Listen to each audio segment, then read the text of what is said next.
ওকে,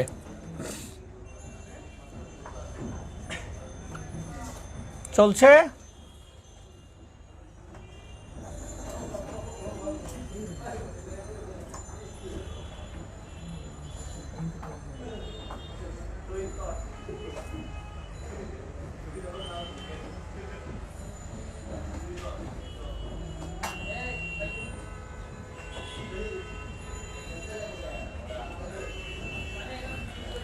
চলছে ওকে। তো আমরা আজকে আমাদের টপিক কি, চার্জিং। একটু থিওরিটা এমনভাবে বুঝবো যাতে প্র্যাকটিক্যালটা আমরা করতে পারি। আমাদের প্রত্যেকের সাথে বোর্ড আছে না, আর বোর্ডগুলো আমরা এমনভাবে দিচ্ছি প্রত্যেক চার্জিং পিন ওখানে আছে, বোর্ড আছে, চার্জিং পিন আছে, চার্জিংয়ের পজিটিভ নেগেটিভ আছে। দ্যাটস আমরা প্রবলেমটা আমরা বুঝবো, বোঝার সাথে কাজটা আমরা করতে পারবো, তাই তো। তো আমরা শুরু লাগতে বুঝবো আগে চার্জিং সমস্যা কেন হয়।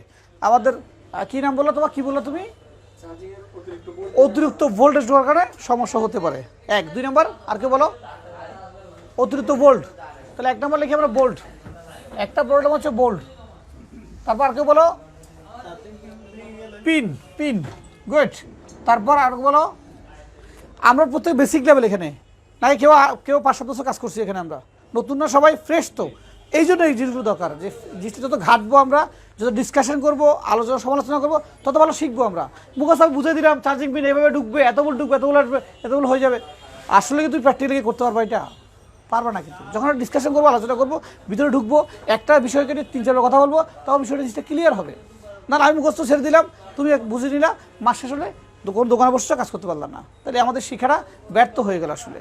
ভিডিও কি চলছে? ওকে, চলুক। তো তাহলে 1 নম্বর ভোল্টেজ, 2 নম্বর কি পিন, 3 নম্বর কি হতে পারে? হ্যাঁ হ্যাঁ, চার্জিং আইসি, ওকে হতে পারে। তারপর আর কি? চার্জিং ইরর, ইরর, ইরর সমস্যা। তারপর চার্জ জমা হয় না, লোড, লোড সমস্যা। তারপর তারপর চার্জিং পিনে চাপাচাপি করলে হয়। আচ্ছা, এটা এগুলো সমস্যা, আসলে এগুলো সমস্যা। আমরা এগুলো ইরোর স্পেসিফিক, লোড হচ্ছে না স্পেসিফিক প্রবলেম, আইসি স্পেসিফিক প্রবলেম। তো হয় কেন? আমাদের দেশে যে কারেন্টের যে ভোল্টেজ, এই ভোল্টেজ আসলেই এই ভোল্টেজটা সমস্যা। কারণ আমরা কখনোই প্রপার ভোল্টেজটা পাই না, আমাদের বেশিরভাগ সময় ভোল্টেজ আপ অ্যান্ড ডাউন করে। আর একবার যখন কারেন্ট চলে যায়, আর একবার যখন আসে, তখন যে হাই ভোল্টেজ যে লোডিংটা মারে, এই লোডিংটাও ক্ষতিকর মোবাইলের জন্য। আর সময় কি এই লোডিংয়ের যদি ওভার এক্সপার্ট হয়ে যায়, চার্জার সব ফুটে যায় না? তো চার্জার যখন ফুটে যায়, তখন কি চার্জিং পিনটা কি ছেড়ে দেয়? পিন তো লাগানো থাকে মোবাইলের মধ্যে, সে ক্ষতিগ্রস্ত হয়। যার কারণে এটা স্পার্ক করতে করতে করতে করতে কিছুদিন পরে গিয়ে এই সমস্যাটা একটা আকার, বিরাট আকার ধারণ করে, তখন গিয়ে মোবাইলের বিভিন্ন সমস্যাগুলো দেখা দেয়। আচ্ছা, চার্জিং সমস্যার জন্য আরেকটা অন্যতম জিনিস হচ্ছে ব্যাটারি। এটা কি? ব্যাটারি। হ্যাঁ, ব্যাটারি একটা ইম্পর্টেন্ট জিনিস। চার্জ হয়, আচ্ছা, তাহলে শো হয় না, আর কি শো হয় না, নট শো। তারপর এরকম বহু সমস্যা আছে। প্রথমে বুঝতে হবে যে চার্জিং ডিপার্টমেন্টটা কাজ করছে কিভাবে, শুরু কোথায়, শেষ কোথায়। শুরু হয় চার্জিং পিন থেকে। কোথা থেকে শুরু হয়? চার্জিং পিন থেকে। এটা হচ্ছে শুরু, স্টার্ট। শেষ হয় কোথায়? ফাইনালি শেষ হয় গিয়ে ব্যাটারিতে। চার্জিংয়ের পজিটিভ থেকে শুরু হয় এবং ব্যাটারি পজিটিভে গিয়ে কি হয়? শেষ হয়। পুরো গেমটা হচ্ছে পজিটিভ টু পজিটিভ। তাহলে আমরা প্রথমে যখন লাগাবো, একটা মোবাইল যখন লাগাবো, এটা যখন কানেকশনটা লাগাবো আমরা, তখন আমাদেরকে প্রথমে খেয়াল করতে হবে চার্জিং পিনে। কোথায় দেখতে হবে? Charging pin. যে চার্জিংয়ের যে পিন, এটা আমরা ধরলাম এটা আমাদের চার্জিং পিন, এটা আমাদের ব্যাটারি কানেক্টর। কেমন? এটা আমাদের ব্যাটারি কানেক্টর, এটা চার্জিং পিন। চার্জিং পিনে এখানে ঢুকবে কত? 5.0 বা 5.2। এটা ডিপেন্ড করছে কোথাও তোমার চার্জের উপরে। তোমার চার্জার যেই ভোল্টটা হবে সেই ভোল্টটাই এখানে শো করবে। In the meantime second এখান থেকে আসবে কোথায়? এখান থেকে এসে আসবে কোথায়? যে এর পাশে একটি ক্যাপাসিটর থাকে। যদি চায়না ফোন হয় তো এখান থেকে R220 বা R200 বা R180 এই ধরনের কিছু এখানে রেজিস্টার থাকে। এটাকে রেজিস্টার বলছে, ফিউজ বলছি আমরা। রেজিস্টারও হতে পারে, ফিউজও হতে পারে। এটা এই ক্ষেত্রে চার্জিংয়ের পিনের ক্ষেত্রে হতে পারে, আবার ব্যাটারি পিনের ক্ষেত্রেও এই ফিউজটা বা এই রেজিস্টারটা হতে পারে। এটা বোঝার বিষয় এক। এরপরে এই চার্জিংয়ের থেকে একটা ক্যাপাসিটিও থাকতে পারে এখানে। এটা আমরা স্টোরেজ বলছি না, এই কারণে যে মাদারবোর্ডে এক একটা এক সিস্টেম। কোনো মাদারবোর্ডে ফিউজ ইউজ করা হয়, রেজিস্টার ইউজ করা হয়। কোনো মাদারবোর্ডে কিছু একটা ফিউজ ইউজ করা হয় আর একটা ক্যাপাসিটর ইউজ করা হয়, কোনো বোর্ডে একাধিক রেজিস্টার ইউজ করা হয়, যে আমরা যে থার্মিস্টার যখন ইউজ করা হচ্ছে তখন ওখানে গিয়ে একাধিক রেজিস্টার ইউজ করা হয়, বিভিন্ন কে, অনেক সময় তোমার 100K 47K 10K এই ধরনের রেজিস্টার ইউজ করা হয়। কিন্তু আমরা মূল ফান্ডামেন্টালটা বুঝলে যা ইউজ করে দেখলে অবলীলা বুঝে ফেলবো আমরা। তাহলে আমাদের চার্জিং পিনটা ঢুকতার সময় যে ভোল্টেজগুলো নিয়ে ঢুকে সে সমস্ত ভোল্টেজ তার যদি প্রপার ঠিক থাকে সে একটা আইসিকে দিবে, কিসেকে দিবে? আইসিকে দিবে। এই আইসি হতে পারে চার্জিং আইসি, এই আইসি হতে পারে পিএমআই আইসি।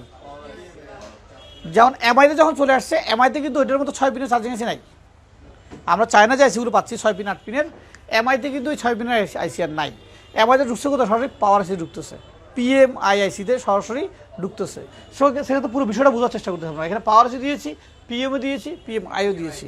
কিছু কিছু মডেলে পিএমএ ঢুকে, কিছু কিছু মডেলে পিএমআইতে ঢুকে, তবে বেশিরভাগ সময় পিএমআইতে চার্জিংটা ঢুকে। ঢোকার পরে এ ফিল্টার করবে, কে করবে? এ ফেলবে। এই ফিল্টার করবে কোয়ালকাম সিপিইউর উপর ডিপেন্ড করে, যে সিপিইউর অ্যাপ্লিকেশন অনুযায়ী কী বলে সেটা। ও যদি বলে যে না এটার আউটপুট ফিল্টার হবে 3.6, তাহলে সে 3.6-এ দিবে। আর যদি বলে না 4.1 হবে, 4.1 হবে। কিছু ক্ষেত্রে এটা আবার ভাগ হয়ে যায়, কী হবে? আইডি থার্মিস্টার হলে কী হবে? যদি কোয়ালকাম সিপিইউ হয়, যদি হয় কোয়ালকাম সিপিইউ তাহলে ভাগ হয়ে যাবে না, তাহলে এই আইডিতে আসবে কিছু, আসবে এই আইডিতে কি যাবে থার্মিস্টারে। ধরো আইডিতে থাকবে 1.5 আর থার্মিস্টারে থাকবে 2.5। কত হয়েছে? 1.5 2.5 কত? 4 ভোল্ট হয়েছে কিনা এখানে? 4 ভোল্ট আছে। পজিটিভের ক্ষেত্রে কোনো ভোল্টেজ থাকবে না, পজিটিভে কোনো ভোল্টেজ কী করবে না, পজিটিভে কোনো ভোল্টেজ এখানে শো হবে না। পজিটিভে ভোল্টেজ শো হবে শুধুমাত্র মিডিয়াটেক সিপিইউ হইলে। কোন সিপিইউ? মিডিয়াটেক সিপিইউ যদি হয় তাহলে পজিটিভে ভোল্টেজ শো করবে। সেক্ষেত্রে এখানে আইডি থার্মিস্টার কাজ করবে না, মূল পজিটিভ ভোল্টেজটা থাকবে।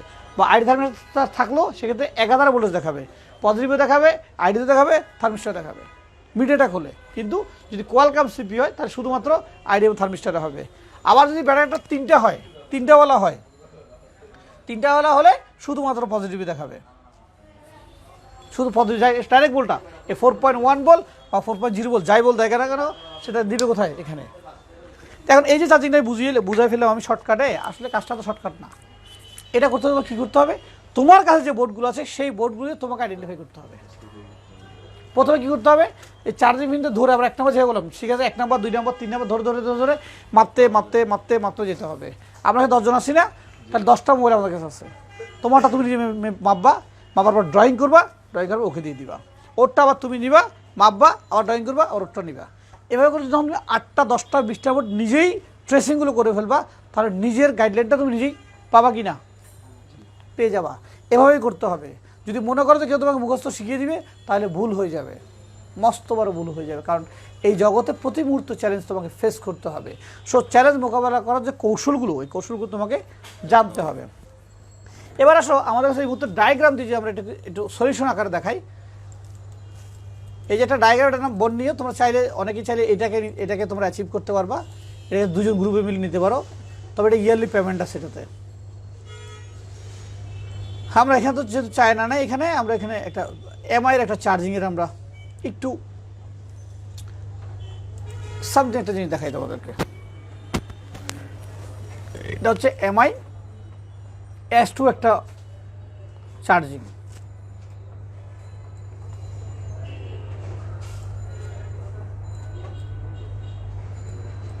দেখো এই যে লালটা এটা হচ্ছে পজিটিভ, কেমন? লালটা হচ্ছে পজিটিভ। তারপরে আমাদের যে গ্রিন বেগুনি কালার টাইপের একটা আছে, এটা হচ্ছে আইডি, এই যেটা আইডি। আর এই হলুদ কালার মতোটা হচ্ছে থার্মিস্টার। এই যে দেখো লেখা আছে, দেখছো লেখা আছে, হ্যাঁ, আইডি এবং থার্মিস্টার লেখা আছে। আর পজিটিভটার নাম থাকবে বিব্যাট। কি থাকবে? এই যে দেখো বিব্যাট আছে। আর এখানে সেকেন্ডারি যে ভোল্টেজ কাজ করবে সে হচ্ছে বিপিএসটা সেকেন্ডারি ভোল্টেজ। আর চার্জিং থেকে যেটা আসবে তার নাম হচ্ছে বিবাস। এই যে বিবাস আছে। তাহলে আমরা একটু আগে যে বলছিলাম এখানে সিস্টেমটা ভিন্ন সিস্টেম। এখানে একটা আবার ওবিপিএসি ইউজ করেছে। কি এসি ইউজ করছে? 9 পিনের একটা ওবিপিএসি। আচ্ছা, ওবিটা পর বুঝাবো। ওবিপিএসি খুব সামান্য কাজ, সেটা হচ্ছে কি, চার্জিং পিন ধরবে, চার্জিং পিন থেকে পজিটিভ নিবে, নেওয়ার পর ওখানে 5.2 ভোল্ট মানে চার্জারের ভোল্টটা নেওয়ার পর সে আসবে একটা আইসিতে সে ফিল্টার করবে। একটা আইসিতে কী করবে ফিল্টার করে, এই তিনটা আইসি ঢুকলো, এই তিনটা ইন করবে, এই তিনটা গ্রাউন্ড হবে, এই তিনটা ইন করে এই আউট আসবে, আসে এই তিনটা নিয়ে আবার আইসি, সে আইসি ঢুকে যাবে, মানে জাস্ট এখান থেকে ইন করে এখানে আউট হবে। এই দুই জায়গায় সেম ভোল্টেজ থাকবে, এখানে 5.2 থাকবে, এখানেও 5. এটা ওভার ভোল্টেজ প্রোটেকশন হিসেবে কাজ করে। এটা যদি কোনো কারণে যদি স্পার্ক করে, কারেন্ট স্পার্ক করে, সেক্ষেত্রে আইসিটা বা এখানে অন্যান্য কম্পাউন্ডগুলো জ্বলে দিতে পারে। আবার আইসিটাকে বাইপাসও করা যায়, বাইপাসটা পরে করবো আমরা। দেখো এখানে ওবিবি একটা আইসি লাগাইছে, তার সাথে একটা রেজিস্টার ইউজ করছে, কত 47K। এই রেজিস্টার যদি মারি খায় কোনো কারণে, এটার কারণে কিন্তু অনেক রকম সমস্যা করতে পারে। তবে দেখো এখানে যে আইডি ইউজ করা হয়েছে, এখানে শুধু চার্জিং দিয়ে শেষ করে না, চার্জিংয়ের সাথে ডাটা কেবল এখানে আছে, যাকে যাচ্ছি ডাটা কেবল যাচ্ছি না আমরা। তাহলে আমাদের এই চার্জিং মিটার পজিটিভ হচ্ছে এটা, এই যে বিবাস ইন, মানে ব্যাটারি চার্জিং কানেক্টরের যে পজিটিভের ইন, সেই ইনটা এখানে আসছে। এখানে আইসা এই ওবিবি আইসির সাথে সংযুক্ত হয়ে সে আরও একাধিক ক্যাপাসিটরে ঢুকছে। কোথায় কোথায় ঢুকছে? সিপিও নয়, আইসিতে, পিএমআই আইসিতে।